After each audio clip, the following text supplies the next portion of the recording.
Welcome to Ladies Talking Love, Season 3, Episode 2, Letters to My Younger Self.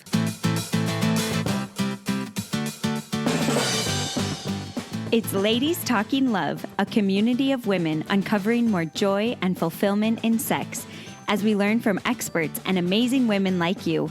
Together, let's create a world where women's sexuality is celebrated and understood, beginning with our own. I'm your host, Ariel Finlinson. Let's talk love.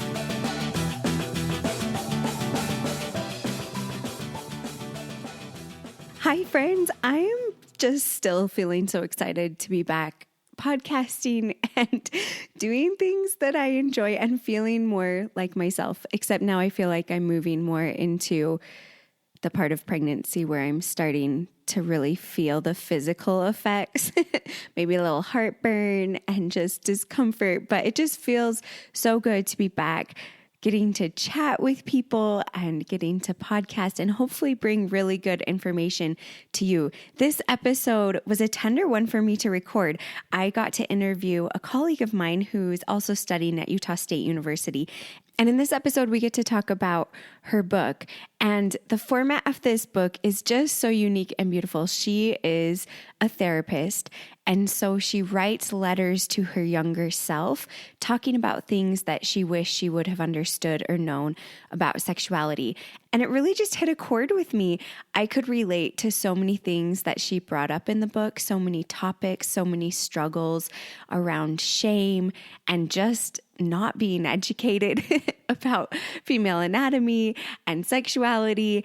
And it was just a beautiful experience to read it and talk with my husband about it, and brought up some feelings and things that I realized like, oh, these are some areas that I still have some work to do, because I can tell when I'm reading and I feel emotional and I still feel the hurt of some of these things.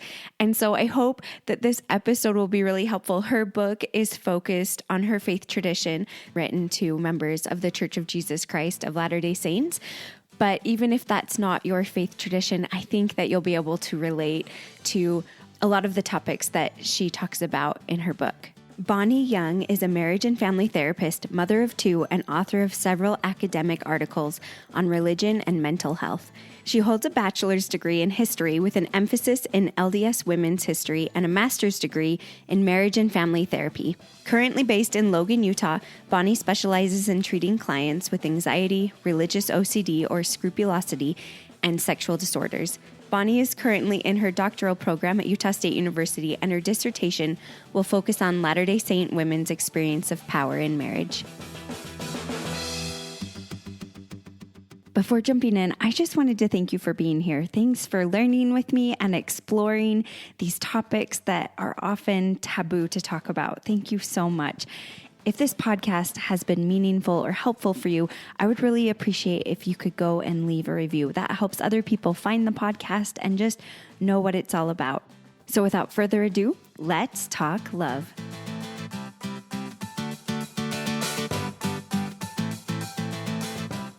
I'm so excited to welcome Bonnie Young onto Ladies Talking Love. Thanks so much for joining me, Bonnie. Oh, I'm so happy to be here, Ariel. Thanks for inviting me. I am so excited about your book. Bonnie and her husband wrote a book together, and it's called Sex Educated Letters from a Latter-day Saint Therapist to Her Younger Self. And it's coming out on February 7th. And so we wanted to give our audience a heads up about this. And I got to read it already, which was fantastic to read a book before it's out. I was just so impressed. I love the format of you writing letters to your younger self. I think that's just such a beautiful thing, especially for me. Like, I was reading it, some of it with my husband. During parts of it, we would stop and I'd be like, Bonnie wrote that letter to me. And he's like, yep. I relate so much to the things that you were talking about at these different ages. And so to start off, I was just really curious what prompted you to write this book. Well, thank you, Ariel, for reading it. Real quick, as far as like who wrote what, I would say this book started out as something that we wanted to do together.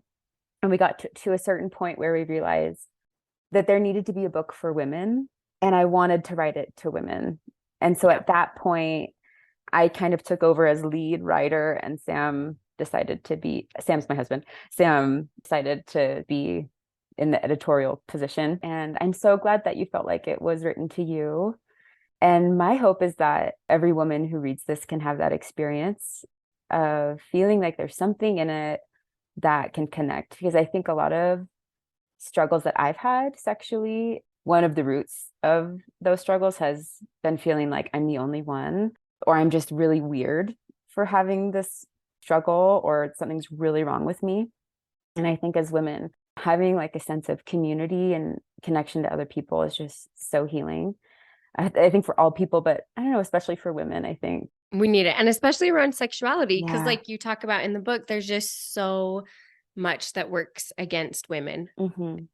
And so we need each other to see like, I'm not alone and I struggle with this. And here's someone who's also struggled. And let's help each other. Here's things that have helped me. And I hope they'll help you. I love that you wrote it to women because I needed it. I need it. Me too. Yeah. I mean, I wrote these letters to myself. It was very therapeutic to write, to kind of talk to my younger self and to talk to myself now too. The question that I kind of diverted from what prompted me to write this book? Yeah, I would say, I've been thinking about that a little bit. Like, why did I write this? And I think that two words came to mind when I was reflecting on this, and they were pain and love. I'm sure every listener right now will be able to connect with what I'm about to say in some way, but my sexuality, my sexual experiences have been the source of a lot of pain for me. I have had a lot of really confusing, kind of shameful experiences around sex that I believe if I had had a better education, a more compassionate and thorough education, I think I really could have been protected in some ways against those. And I think in some ways we can't avoid everything. Even the perfect education won't help us avoid pain related to our sexuality. But women need this. And then I guess that is where love comes in. Maybe a little bit of an anecdote. So this book, Sam and I were married. I was 25. He was 24. And so we were young, but I mean, not necessarily young by some standards, but I think and we were really young by others. Like babies. So Sam and I had both had like lots of experiences. We had both almost married other people. We'd both experienced a lot of heartbreak. When we decided to date and then get married, there was just like a sense of openness and safety that I'd never experienced before in a relationship. That included talking about sexuality.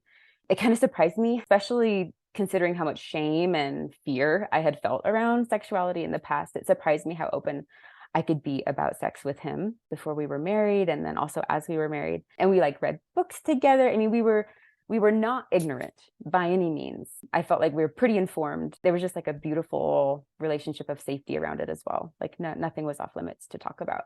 But even with that, we struggled so much to understand how to make the sexual relationship that we wanted to. And if I'm being honest, we're still in that process.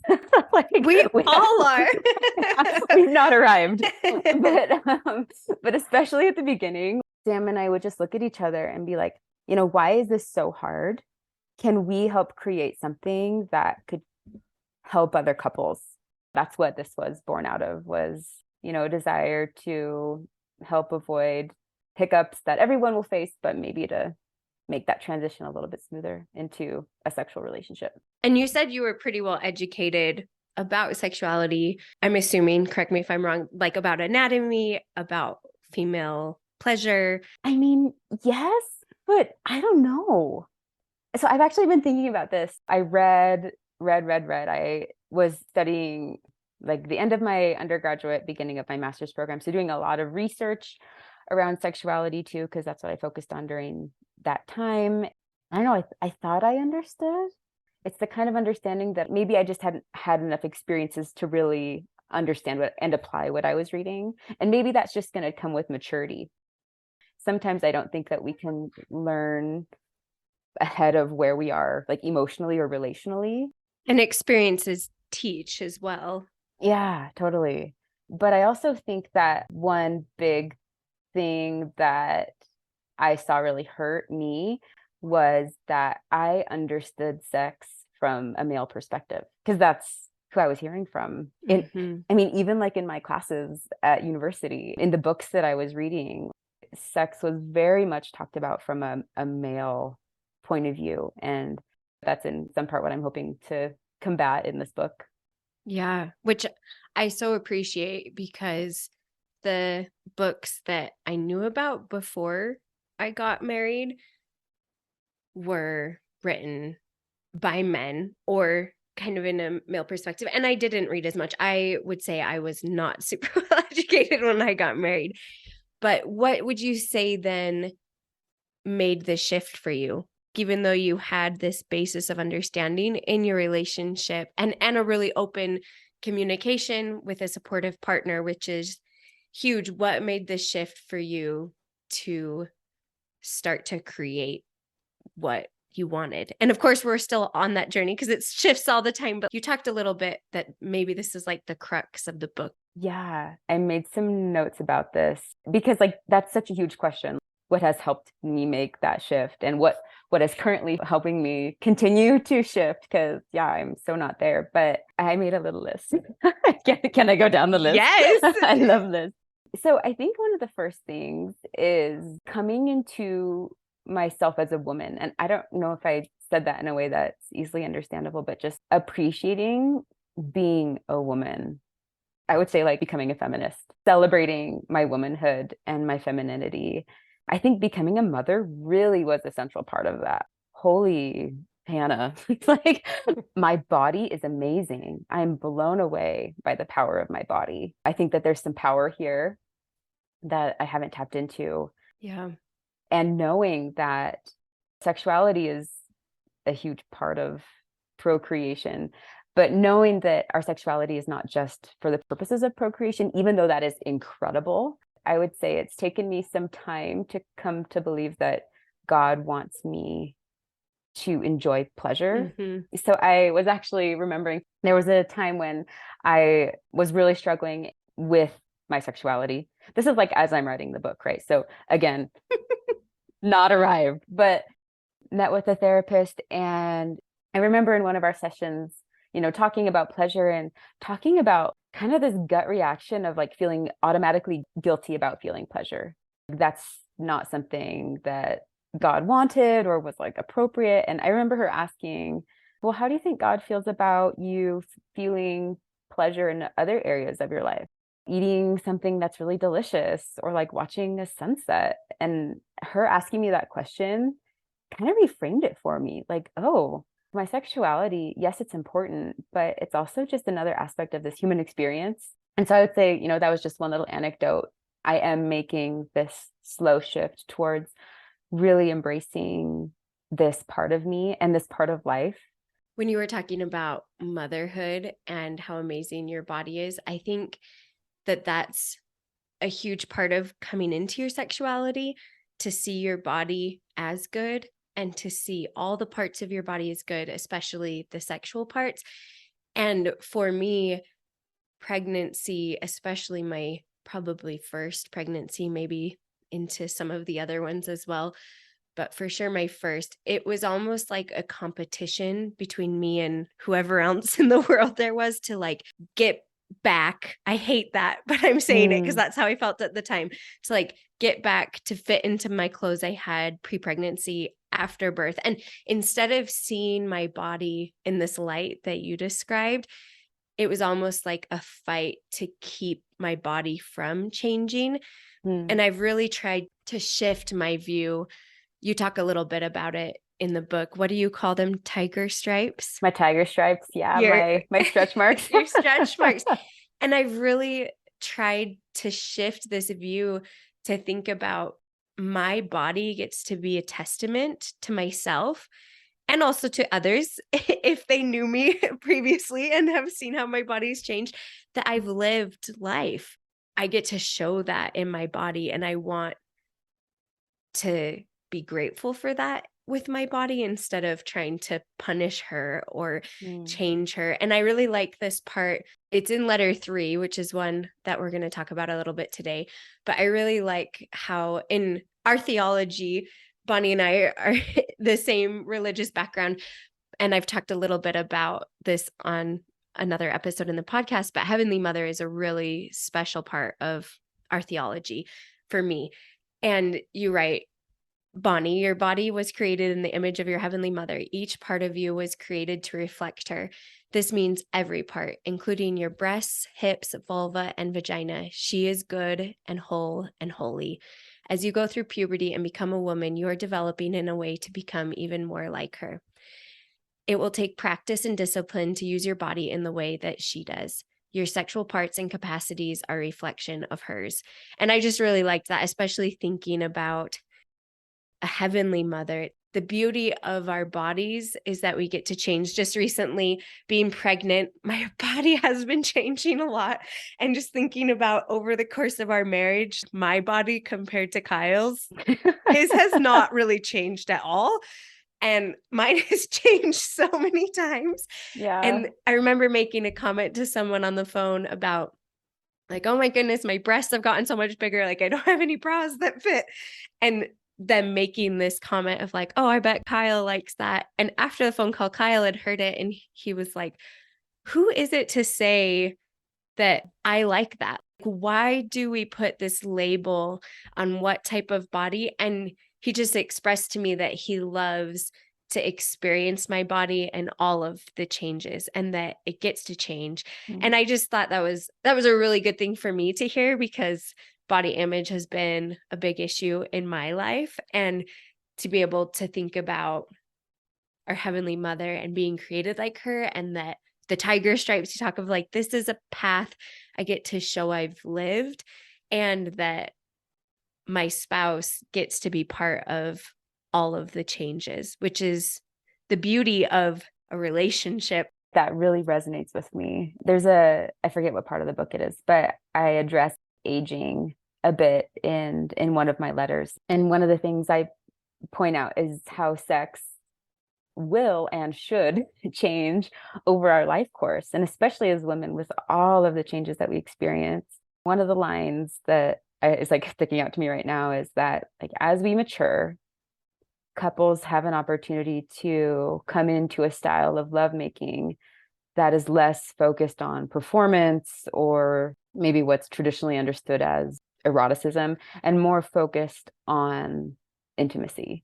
What Kyle said and what you just described is intimacy. It's this, I see you, I accept you, I want to experience you. This isn't about consuming or judging you or rating you, right? This is about deeply soulfully connecting with another person wherever they're at. I think that as women, we get the message so often that the only thing that is erotic or the only thing that is sexy is what like a 20-year-old well-endowed woman looks like. Right. Like, or even just, like high school. Sometimes I know. I know. Yeah. And I just feel like this might sound kind of harsh of me saying, but I actually really do mean it. Like, how immature is that? Mm-hmm. I feel like that is the belief of a teenage boy. And I know that might sound really harsh, but I think that's the truth, honestly. There's another chapter in the book where I talk about good sex. What kind of sex do you want to have? What kind of sexual relationship do you want to create with your spouse? I refer to one of my favorite studies on sexuality that was done by a Canadian researcher named Peggy Kleinplatz on like optimal sexual experiences. Such a good study. Yeah. Okay. Yeah. I know, it's so awesome. So it's this study that took surveys of individuals' most optimal sexual experiences. And what they found is that what you might expect to be people's best sexual experiences, like, oh, it was physically extremely pleasurable or, mind-blowing orgasm, like that actually was not at the top of the list for most of these people. It was more about connection. It was more about this sense of like boundarylessness, of almost like spirituality. Vulnerability. Yeah. I like that study. I think sometimes if we expect ourselves to get there every time, I think that might be like setting us up for disappointment. But I think that keeping that in mind of something to work towards versus like this performance of having a perfect body and being there to be consumed for me, it's been a really helpful paradigm shift with what I grew up believing and seeing about sex. I completely agree, especially like we've talked on here about modesty culture and things that can come in. And I love your focus in the book to focus on more than just the physical aspect of sexuality, because that's a huge part that is important to learn about how we function and what feels pleasurable. But sometimes I talk about like sex isn't about your body, and it sounds so weird to say, but like what I mean is it's so much more than it's not about how your body looks. It's not about the performance. It's about connecting and being with the person where you're at. And so I really like your focus on that, because all of these aspects are important, but I think sometimes we focus too much on the physical aspect and how our bodies work instead of just being together and connecting, and the vulnerability and authenticity. That's what is going to lead an optimal sexual encounter versus a physical encounter. When you were writing this book, Yeah. I was looking at letter 3. You talk about an illustration, an experience of shame around your body when your period starts. And Yeah. you don't have to give away all of it, but it's just such a good story. Do you want to share just a little bit about what the Power Pack is? So let me give a little bit of background to the Power Pack, and then maybe what the Power Pack is can be a surprise for the readers when they read it. But Power Pack story is basically me having a lot of shame and a lot of creativity around how to handle periods. So when I was a little girl, I was the ultimate tomboy. I was really afraid to start puberty because I didn't want to lose all my friends that were boys, because once you go through puberty, then guys start liking girls and you can't really be friends anymore. And I was like, I don't want to stop. I'm having a lot of fun with my friends. But then I was also, and this is actually a realization that I've had more recently, is I think I was afraid of being objectified. I was just even remembering watching a movie with my family. So I'm the youngest, and I feel like youngest children, sometimes maybe you see media that like your parents wouldn't have shown your older kid, you know, the older kids at that age. But my parents are wonderful. So, and this was like one of those movies during the 90s that was PG, but maybe shouldn't have been PG. Anyway, I remember this one scene. So here I am, I'm probably like 8, watching this scene of like this boy looking down this woman's body and stopping at her curves. And I just remember like really not liking that. I remember in my little 8-year-old or whatever self feeling like, why? Like, why do we not get to see her? And why are we just seeing her body? And I think I was afraid going into puberty that just didn't feel, I mean, that just felt so yucky to me. So I really resisted a lot of the things that the girls around me that were really excited about. Didn't want to wear a bra forever. I wore tons of layers of shirts. I had this vest that I wore forever, like every day, so I wouldn't have to wear a bra. She talks about the vest. The best. It was from Limited Too, so it made me feel kind of special. I don't know if you remember that store, but it was like, that's what the cool girls in my school wore. It was like my one article of clothing from there. And when I got my first period, like, oh, it was just terrible. And I tried to figure out how to do tampons, but the only tampons in my house were the OB tampons. Do you know what ones I'm talking about? The ones without the applicator. Yeah. It's like this little thing wrapped in plastic. I just think of them as European. Like, yes. For a little girl who has never even seen her vulva before. Like I'd never looked at myself in a mirror. Again, afraid of sexuality, afraid of my body. I'm not going to go there. I like almost passed out the first time I tried to put in a tampon. Anyway, I got really creative with how I was going to, use pads, but also not let people know that I was using pads. Every time I've talked about this with other people, every woman has a story like that. Like every woman remembers it and has a story. And I was actually talking with my sister-in-law a few weeks ago, and she has a little daughter, my niece, who's 10. So she's like right in that stage where she knows that this is coming. For the women in my life, for the girls in my life, for my daughters, I want them to have a different experience than I had. I told my niece that when she has her first period, I'm going to throw her a period party. Have you Yes. heard of those before? Yes. And I want to do them with my girls. Again, like going back to these messages that women have heard about their bodies and about, menstruation being such a burden and such a negative thing. I mean, I definitely can understand how women would feel that, especially women who have maybe really painful or like excessive flows. Like I'm not trying to ignore those experiences, but I think it's also a miracle that we do and that our bodies change. And I think that there's, again, a more mature way to talk about our bodies and to celebrate our bodies that I think as women, we can do a lot to change that. I wish that had been my experience. Yeah. And you talk about in this chapter a little bit of the dichotomy of modesty. You felt like wearing all the layers was, as speaking as a person who wore a lot of layers and a lot of sweatshirts, Yeah. feeling like, okay, I'm being modest because I'm hiding my body, but then at the same time feeling like I'm not worthy or my body's not good enough to wear objectifying clothing, almost wanting to wear objectifying clothing because you want your body to be what you think it should be, but then at the same time trying to be modest. Like it's just this weird thing. And I think all of the shame around our periods and our bodies, they keep us from experiencing the connection that we can have. So I love these letters that you have starting out at younger ages, even if you're past those ages. For me, definitely, I was like, oh, that still hurts. Oh, I yeah. still have some work to do here on the shame, Yeah. or just to even look back and see your little girl and see what she was experiencing. And I love that you wrote to her what you would hope for her. I remember a therapist telling me, like, you need to have a conversation with your little girl, your little self, and tell her, about what you would hope for her. Taking the power pack to illustrate this shame is just so helpful in confronting a lot of the things that you may have experienced. And I have experienced in others.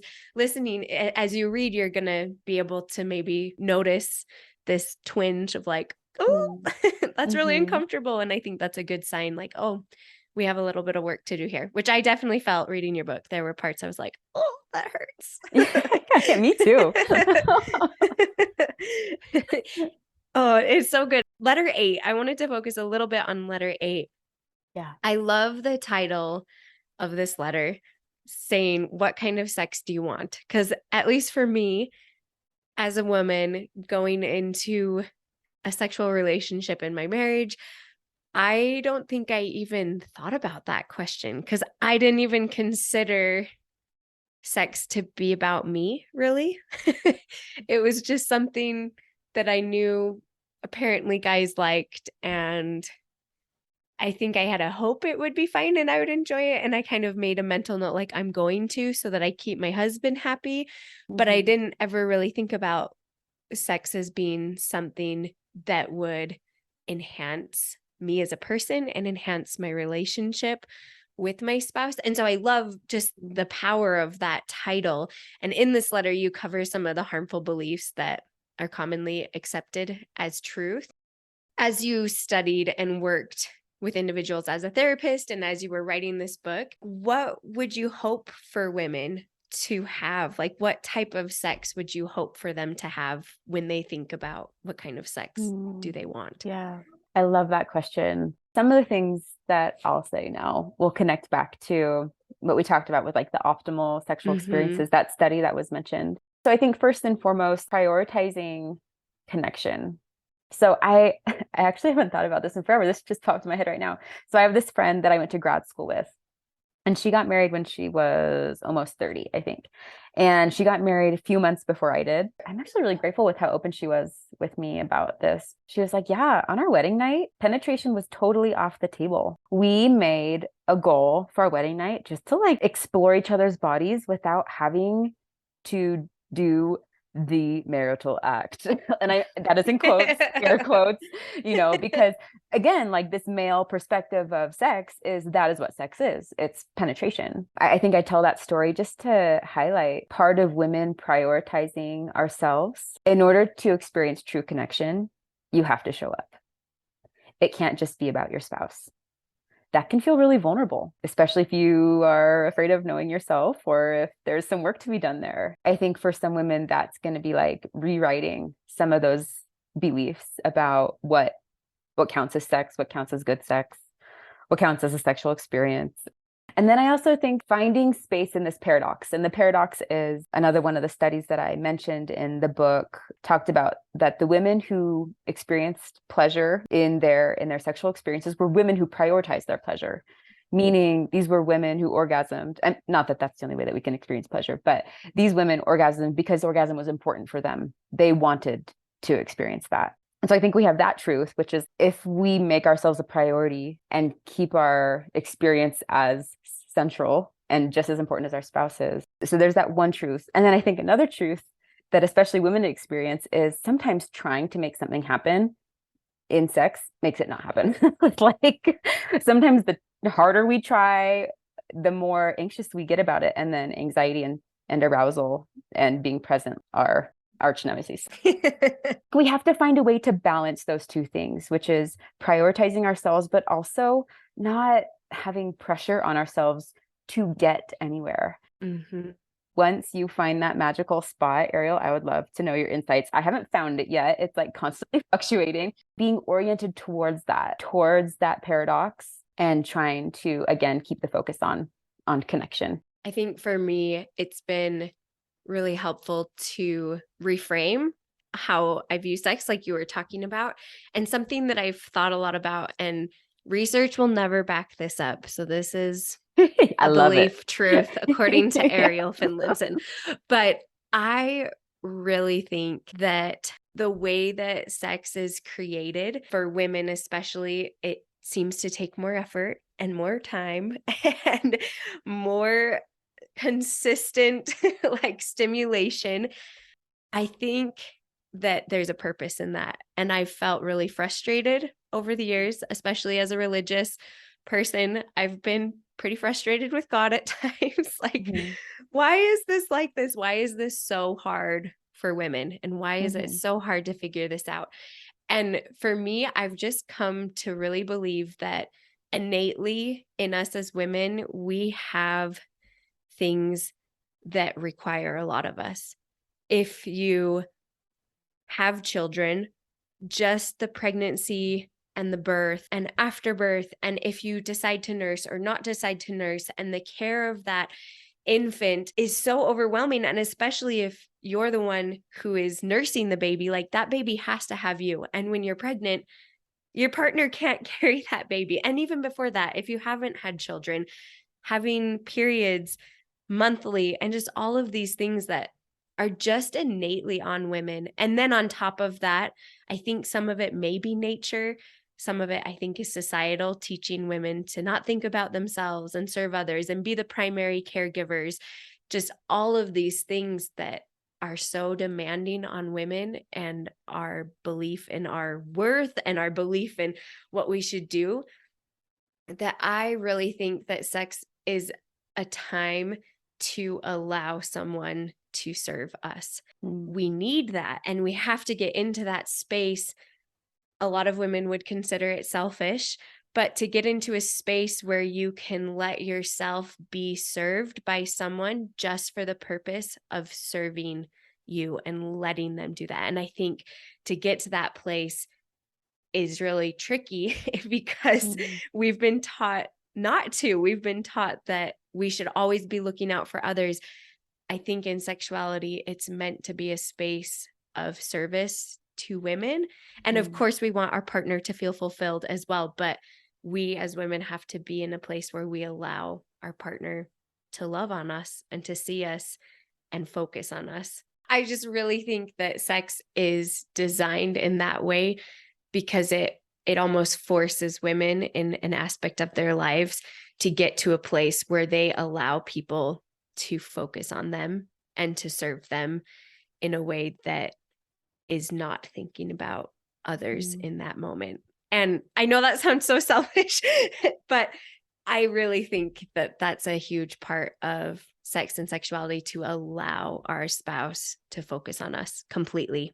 Yeah, I love that. I agree with that personally. my experiences working with clients. I've never met with a husband, couples who have come for sex therapy or who haven't come for sex therapy, but it turned into sex therapy, which also happens. Which is most times, right? Yeah, many, many times.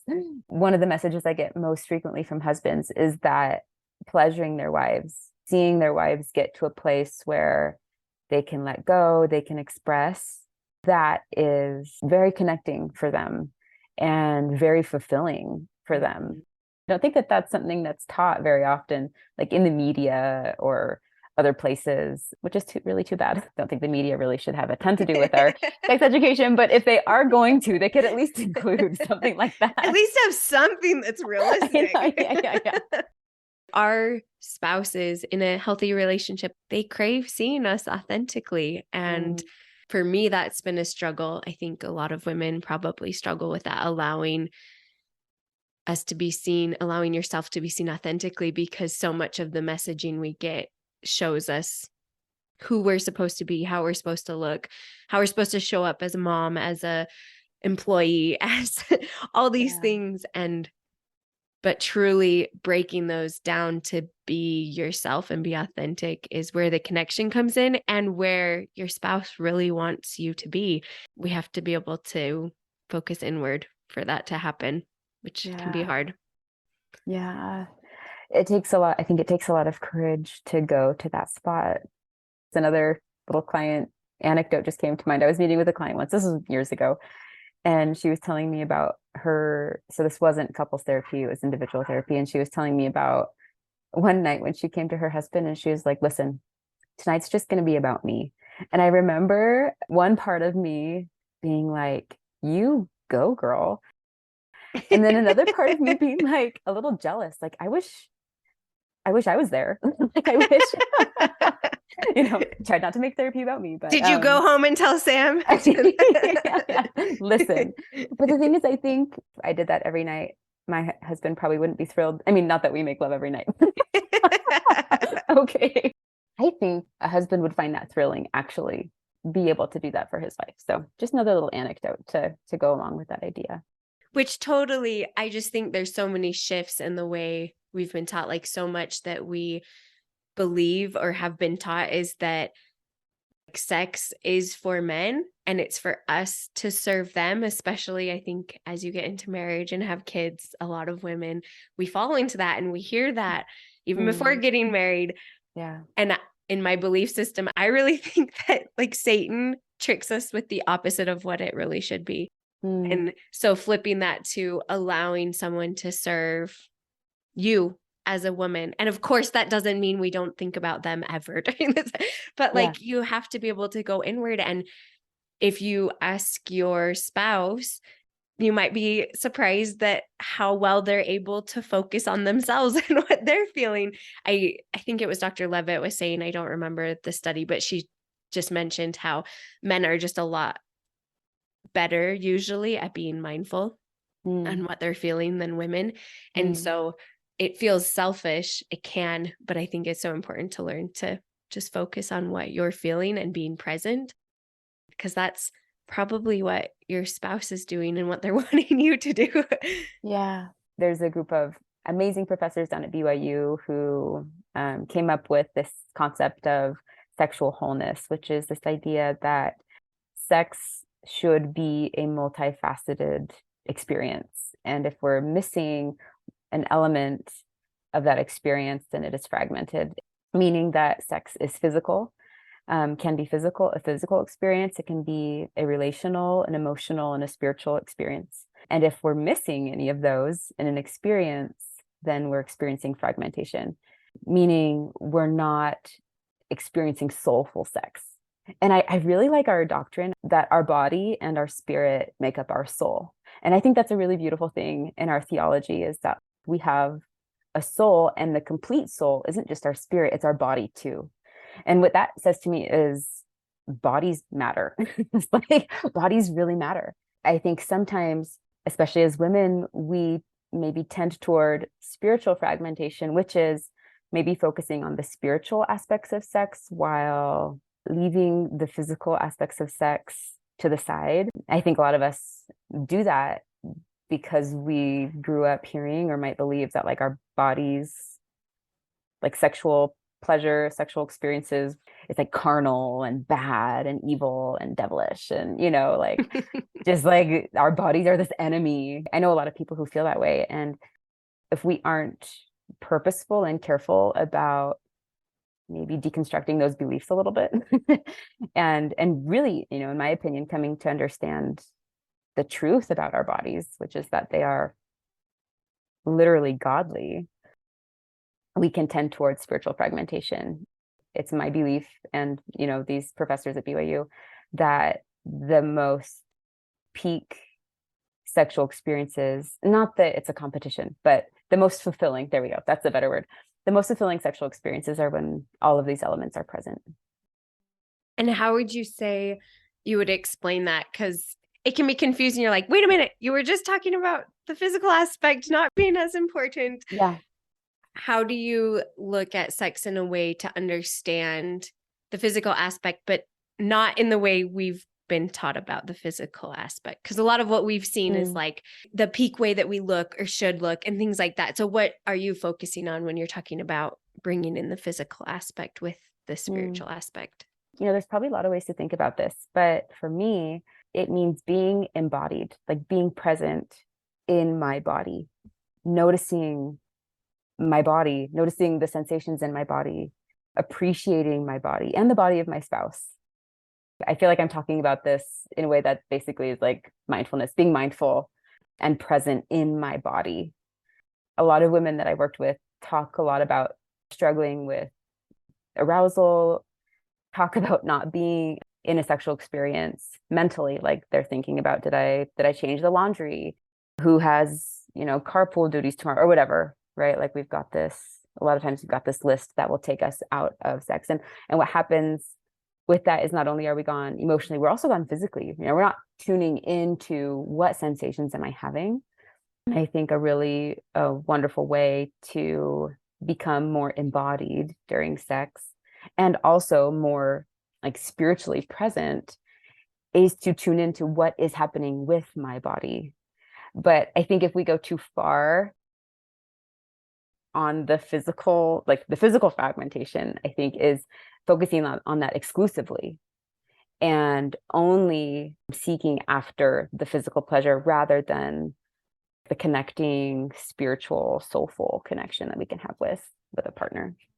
No, I like that. And having a connection to feel what's happening within our body versus I think a lot of us as women have more of a view of what we think might be happening from our spouse's view with our body or like what we look like.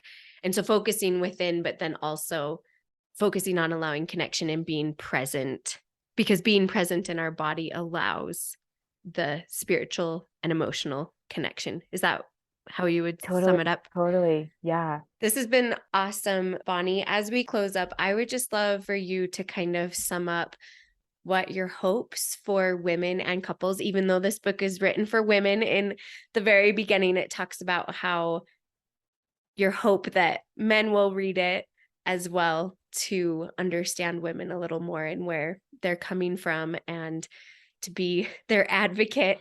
What would you say is your hope for couples in reading this book?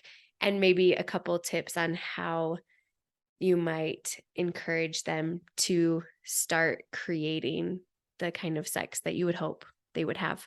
I love this question. I think my hope is that women and couples can find healing and can find a little bit more congruence in what they wish for their sexual lives and what's actually happening in their sexual lives.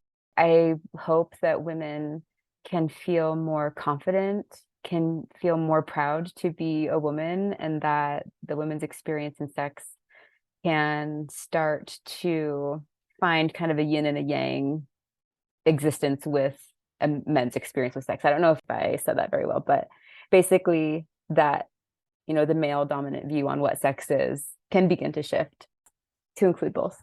Because really, I believe that there's balance. There's like a lot of beauty in that balance. And then as far as like what I would hope, readers or listeners could do to take steps towards that, I would say, I mean, this might feel kind of like woo woo for some readers, but like I would say like make it something spiritual, meaning kind of tune into yourself and ask like, what is it that is my next step spiritually and sexually integrated, you know? Maybe it's I want to feel a little bit more comfortable with my body. Okay, so we're going to read books, or maybe I'm going to seek professional help to be able to practice more acceptance and compassion. Or maybe I'm going to pull out a mirror, look at myself for the first time ever, and learn to appreciate just how amazing my body is and how divine my body is, especially those parts of our bodies that we can't see very well unless we're like really flexible. Another thing that I think is just really important for readers or anyone is just awareness of what are the things that are impeding me? What are the things that are getting in the way? I went to a mindfulness training, and my mindfulness teacher always said, with awareness comes choice. And I think a lot of times we don't feel like we can choose something different because we're not even aware of what's going on that we might choose differently with. So this is kind of like a practical piece of homework. One thing that I give a lot of my clients when they're coming for sexual issues is I have them write out a sexual history, a sexual timeline. And this isn't so that I can read it. This is an exercise for them to do, to be able to see. And I have them write down, okay, like what year was it, more or less?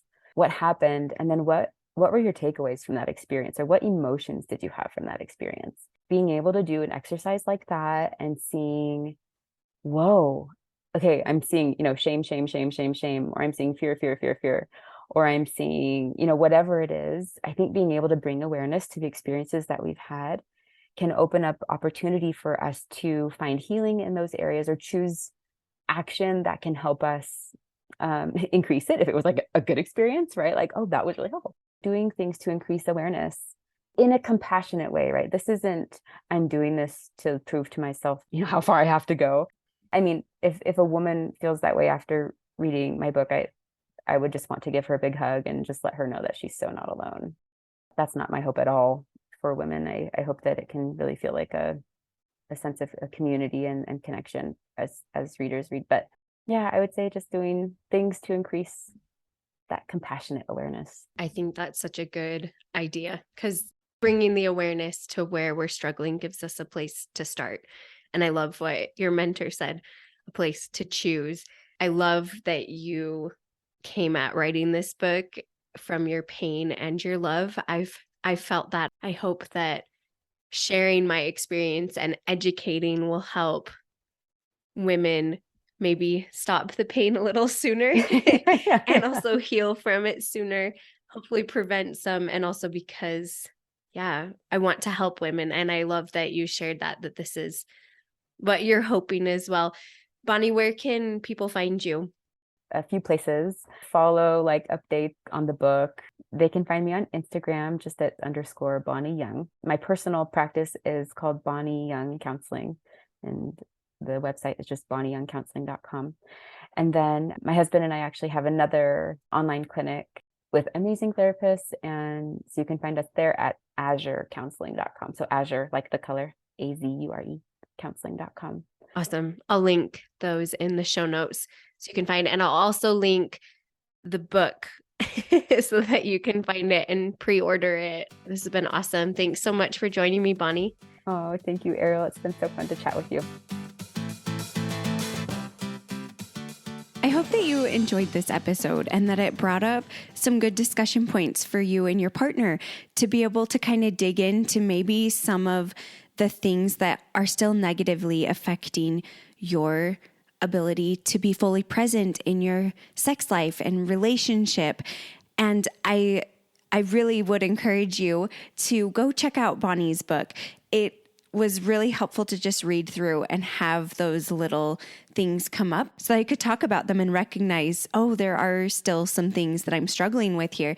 And I think that's the beauty of podcasts and books is that it brings some of these things up that we may not have thought of, that we can kind of dive into and say, okay, I feel like there's an issue here and I want to work through it. Can I talk it out with you? This is something that I used to believe or something that I'm still struggling with and believing, and it's affecting the way I'm showing up in our relationship.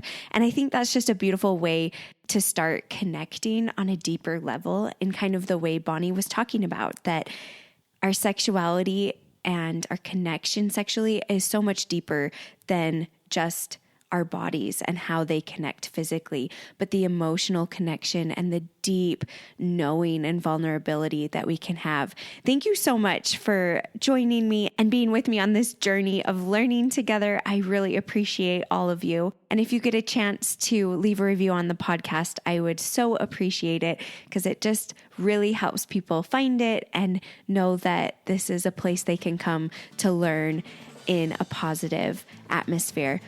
But as always, thanks for talking love.